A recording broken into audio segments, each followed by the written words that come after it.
But I believe that when you are talking about vicious cycle, that was of UD. UD vicious cycle. Yeah. We focused on that. Now, Okay. the connection has to be, all are UDs that way, whatever we have written. But there has to be some Yeah, I mean, there. Can you define that? But this is kind of an arbitrary example, right? So All the blocks which we have taken Yeah. are nothing but undesirable. That's what ED stands for. Yeah. Just UD making sure. UDs, yeah. Okay. Yeah, UD. So, for one undesirable trait, what was the cause? That was the basic issue. Right. I personally feel as a businessman who told me running a retail shop, the most undesirable effect is lost revenue or lower profit. Right. So that comes at the top. And then it has to be center focus and then all of us should be up. And that's the way I would look at it. Okay. I think there's an important link is that, because if I look at this, you're right, this is a result of forecast being wrong. But in a current reality tree or a vicious Yeah. cycle, we're looking at how people react to certain negative outcomes that Yeah. make the things the way they are. So I can close the loop, let's say, from lower profits to Oh, maybe this would lead to people saying, Right. okay, that's better forecast, Yeah. because we're losing money. we're losing money because better forecasts. Okay, I get that. Close the loop. For long lead times and also forecast time, I think its connection is if the production has a longer lead time, then forecast needs a long period. So then it probably lead to a difficult for a forecast. Yeah. So you think it goes Exactly. the other way?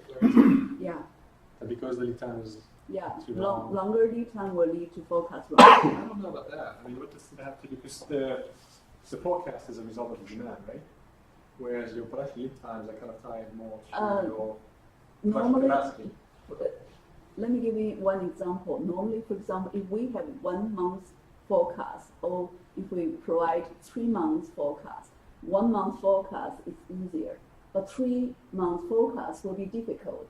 But if the lead time is, for example, 2 months, then you definitely need a longer time for forecast. Then it leads the Forecast a little bit more. yeah. But this is a typical ERP. This is not the TOC. Yeah, she has a point. Yeah, definitely. So, in reality, lots of lead time is more than 12 weeks. So in this case, usually a rolling 30 weeks is good enough, but and lead time is 12 weeks. That's good enough, maybe. But lots of consumer materials like optical lens, the lead time could be 16 weeks. Sony sensors, lead time could be 18 weeks. Analog device lead time could be up to 20 weeks because of multiple layers per wafer. So in this case, the rolling 13 weeks of forecast is not going to work. You have to rolling at 26 weeks or even 3 quarters of rolling forecast. Right. So has a point.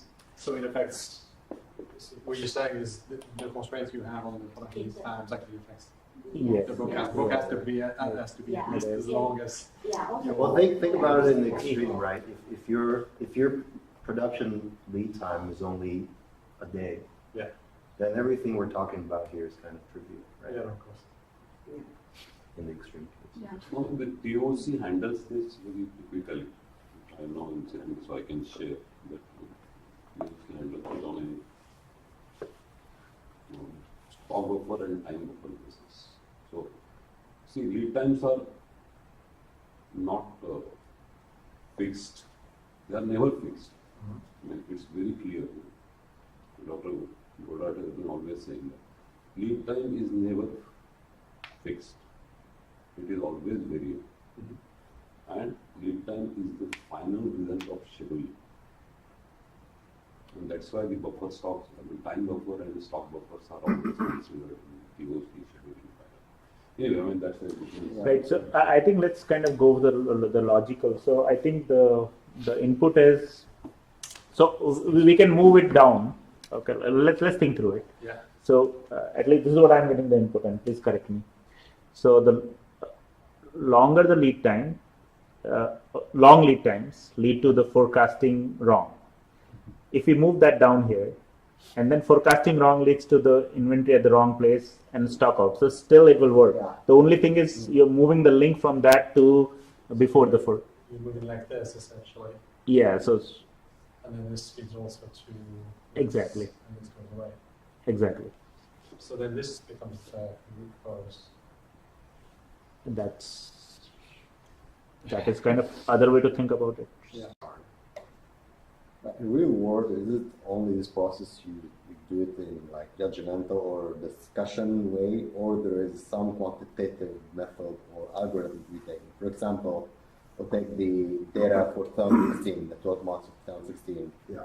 and see the forecasting error in every month of it, and see on the second row again as you see like the missed sales, and then the other row will be like the production capacity.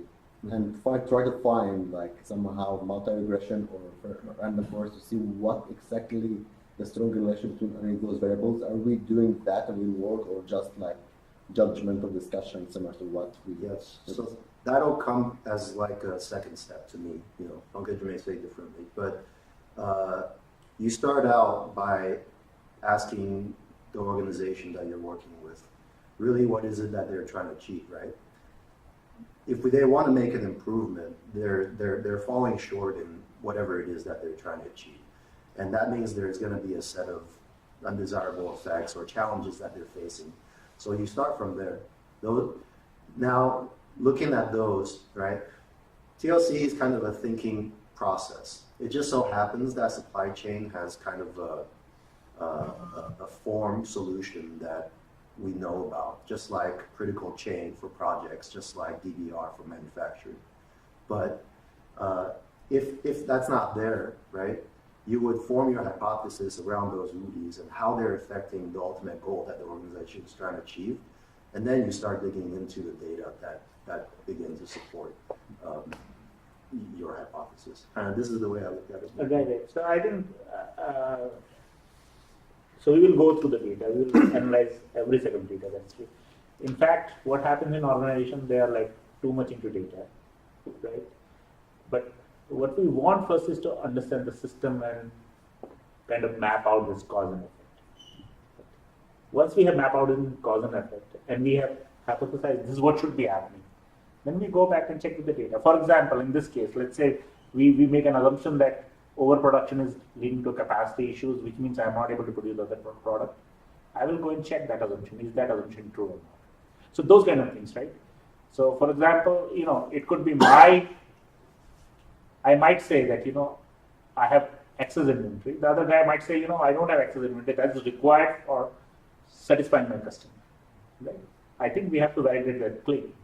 So once we have created a hypothesis, we need to actually go and dig through the data and get the right data. Because if we don't do that, this analysis paralysis is what happens all the time, right? So we have to first kind of bring our focus and then go into the area where we have to actually test our assumptions. Okay. Yeah. Pankaj, I just wanted to add from my 8 out of 10, you don't need data actually. When I've worked with clients, the important aspect is if you can struggle to get all these stakeholders into the same room, which is the guy who's head of sales, guy who's head of production, the guy who's head of procurement, they all today have unfortunately different KRAs. They're judged on different aspects. The wow factor comes not from the data analysis, but when at the end of the day, people realize, oh my God, these are all connected. Yeah. That's the wow factor for which 8 out of 10, you generally don't need data, because how much of inventory has got blocked, how much of lost sales has happened, each of these guys know by the back of their palm. It's happening, weekly reviews, and everybody's getting fired for the wrong reasons. But the minute they're able to empathize with each other in the same room arriving at the solution elements becomes far more easier. You don't really need data to support that. You don't. And this is true with automobile majors or aircraft manufacturers, or it could be simple machine tool guys who are in the mom and pop stores. So to comment on that, since most of the companies cannot do what you are asking and telling now, which is a simple communication and working as a team, solution is get the data and try to have another way to make it happen. No, so there's a problem with data. I mean, Pankaj alluded to that, but the secondary problem of what Pankaj said is, if you keep the same set of data on the table and tell all the 5 or 6 stakeholders to analyze the same set of data, they will come with their own interpretation of what the problem statement is. This is the problem with data. So, so that we don't lose the 2 out of 10. See, 8 out of 10 can be got without data, but the 2 out of 10, you need to analyze data even before you come and build your own perspective. Of course, this is for the consulting side of it, of how you will bring them to the wow factor. See, the final effect at the end of the day is not to show them data to prove a point. That probably is something that TOC does not focus on, because we always say good enough data is good enough. So the key element is to show that everything is connected.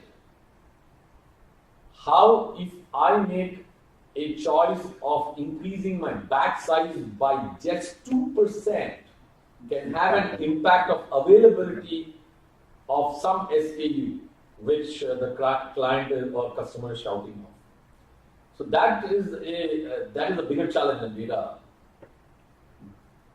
Because it's very difficult, and of course there are other things that he has not covered. You tell me how you measure, and I'll perform accordingly. Yes. Because we all manipulate our own measurements, right?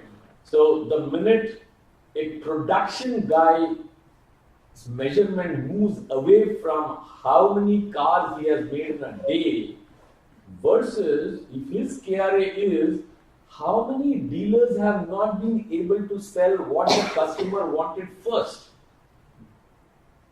then there is a sudden change of interpretation itself. So those are the bigger challenges for the management. And like everybody knows, the bottleneck in a bottle is always at the top. So I think that's a very good illustration of what we started with. yeah. Basically, the alignment of the units. Yeah, this is the. Sorry, I took a little No, longer. no, I Okay. think that's a great point. Very important. Because that is the difference that TOC is bringing, right? So it's kind of, to bring everyone together and agree to the core issue, right? So of course, you will need a little bit of data. You will need data. There will be executives who will want to look at it. But that is just a part of the process. But the bigger thing is to kind of bring and build the logic. That is the bigger aspect, that is the difference. A simple logic which everybody can relate to, and it solves most of the undesirable effect that you see in life.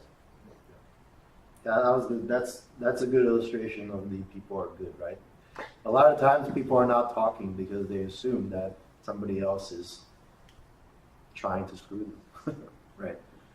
Really, talking does a whole lot, more than